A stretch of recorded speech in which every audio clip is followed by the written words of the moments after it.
नमस्कार बंधुरा बेंगली ब्लगार आशा रान्नाघरे आपनादेर सकलके स्वागत।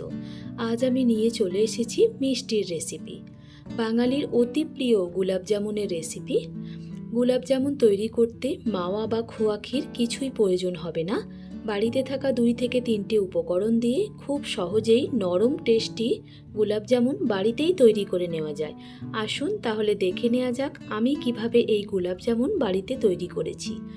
रेसिपिटी पुरोटा देखार जोन्नो सकल बंधुदेर काछे अनुरोध रइल, भालो लागले बराबरेर मतो लाइक कमेंट शेयर करते भुलबेन ना।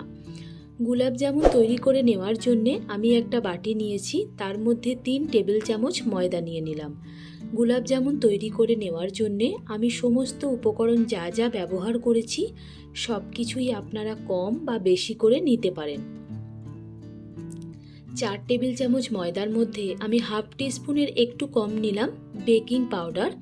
बेकिंग पाउडारटा भालो मतो मयदार साथे मिशिए नेब एकटा स्पुनेर साहाज्ये। तारपरे आमी निये नेब 250 ग्रामेर थेके एकटू बेशी गुঁড়ো दूध। आपनारा गुঁড়ো दूधटा कम बा बेशी करे निते पारेन। आमी 4 टेबिल चामच मयदार साथे 250 ग्राम गुঁড়ো दूध निয়েছি। आमी एखाने আমুল स्प्रे निয়েছি, आपनारा जे कोनो ब्र्যান্ডের गुঁড়ো दूध निते पारेन। तारपरे आमी निये निलाम 2 टेबिल चामच घी। घीटाकेও आपनारा कम बा बेशी करे निते पारेन। घीटा नेওয়ার पर एबारे हाथ दिए भालो मतो मयदाटा मयाम दिए नेब। मयदा, गुঁড়ো दूध, बेकिंग पाउडार, घी दिए भालो मतो এইভাবে हाथ दिए चटके मयाम दिते हबे। खूब भालो मतो मयाम दिते हबे, जेमन आमरा लुचि तैरी करते गेले मयदार मধ্যে मयाम दिए थाकी ठीक সেইভাবে। मयदार मयाम दिते दिते देखबेन যখন मयामটা हाथेर मुठोय निले शक्त হয়ে যাচ্ছে, আবার একটু হাতের স্প্রেস দিলেই ঝুরঝুর করে ভেঙে যাচ্ছে, তখন বুঝবেন আপনার ময়াম দেওয়াটা একদম পারফেক্ট হয়েছে। এবারে আমি নিয়ে নিয়েছি 1/3 কাপ পরিমাণে লিকুইড দুধ। দুধটা কিন্তু ঈষদুষ্ণ গরম আছে। এই ডোটা মেখে নেওয়ার জন্যে আমার কিন্তু গরম দুধের প্রয়োজন। এইভাবে অল্প অল্প পরিমাণে দুধ দিয়ে আমি ভালো মতো একটি সফট ক্যাদক্যাদে ডো বানিয়ে নেব। এই ডোটা মাখার সময় খেয়াল রাখতে হবে ডোটা কিন্তু আটা ময়দার মতো হবে না, এটাকে একদম নরম ক্যাদক্যাদে মাখতে হবে যাতে হাতের সাথে একদম চিপকে যায়। দেখুন ঠিক এই রকম। এটা 10 মিনিট রেখে দেওয়ার পর একদম সেট হয়ে যাবে। এইটুকু দুধ আমার বেঁচে গেছে। আমার যতটা পরিমাণে লিকুইড দুধ প্রয়োজন ছিল আমি সেইটা দিয়ে ভালো মতো মেখে নিয়েছি। এই রকম ডো মেখে সাইডে রেখে দেব। চলুন চিনির শিরাটা তৈরি করে নিই।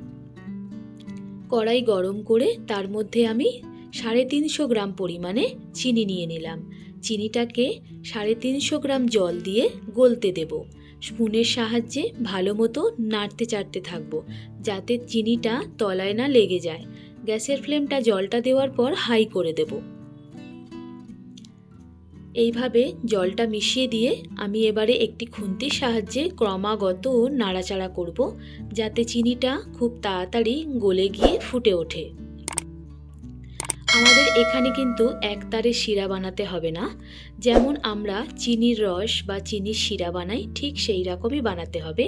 চিনিটা জাস্ট গলে গেলে ফুটে উঠবে।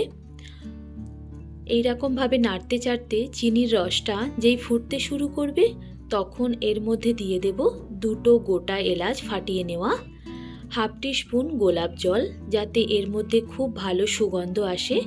আপনারা চাইলে এলাচের গুঁড়োও ব্যবহার করতে পারেন।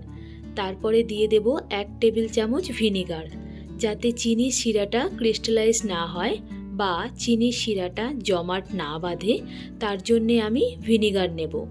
ভিনিগারটা দিয়ে ভালো মতো মিশিয়ে নিলাম।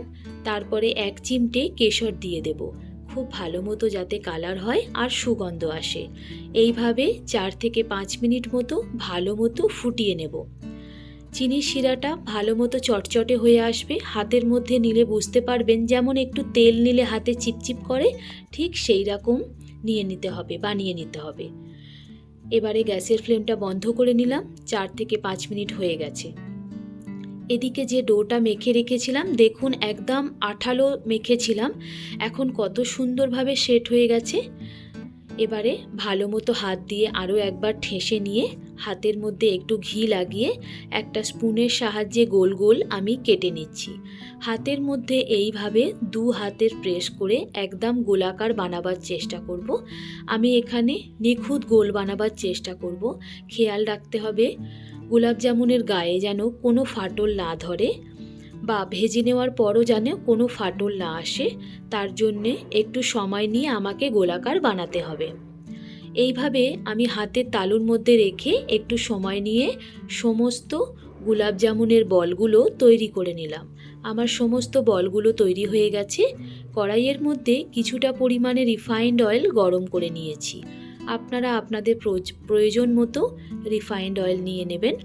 তেলটা প্রথমে গরম করে নিতে হবে, তারপরে গ্যাসের ফ্লেমটা লোতে করে দিয়ে একটা করে বল আমি ছেড়ে নিজেদের পছন্দ মতো বা ইচ্ছে মতো কালার করে আমরা ভেজে নিতে পারি। যে যেরকম কালার চান, কেউ হালকা বাদামি চান, কেউ একটু ডার্ক চান, সেরকম করে ভেজে নিতে পারেন। আমি আমার পছন্দ মতো করে ভেজে নিচ্ছি। দেখুন, ঠিক এইভাবে কনস্ট্যান্টলি কিন্তু খুন্তি আমাকে নেড়েচেড়ে যেতে হবে। যদি আমি খুন্তি নাড়া বন্ধ করে দিই তাহলে এক পিঠ কালার ধরবে, অন্য পিঠে ভালো কালার আসবে না। আমি এবারে ভালো মতো করে ভেজে নিলাম। ভেজে নিয়ে রসের মধ্যে ডাইরেক্ট দিয়ে দেব। গরম অবস্থাতেই রসের মধ্যে দিতে হবে, যাতে গোলাপ জামুনগুলো 3 থেকে 4 ঘন্টা ঠিক এইভাবেই থেকে ভালো মতো রসটা অ্যাবজর্ব করতে পারে। তবেই গোলাপ জামুনের ভেতরে পর্যন্ত রসটা পৌঁছাবে এবং গোলাপ জামুনগুলো রসে টইটুম্বুর হয়ে উঠবে। দেখুন, 3 থেকে 4 ঘন্টা হয়ে গেছে। গোলাপ জামুনগুলো ফুলে যাচ্ছে ডবল আকারে, সমস্ত রসগুলো অ্যাবজর্ব করে নিচ্ছে। এবারে আমি পরিবেশন করব গোলাপ জামুন। রসালো গোলাপ জামুনটিকে আমি কেটে দেখিয়েছি আপনাদেরকে। দেখুন, ভেতর পর্যন্ত খুব ভালোভাবে রস পৌঁছে গেছে। আপনারাও ঠিক এইভাবে তৈরি করে নিতে পারেন বাড়িতে চটজলদি গোলাপ জামুন। তাহলে দর্শক বন্ধুরা, আপনাদের আমার এই গোলাপ জামুন রেসিপিটা ভালো লাগবে।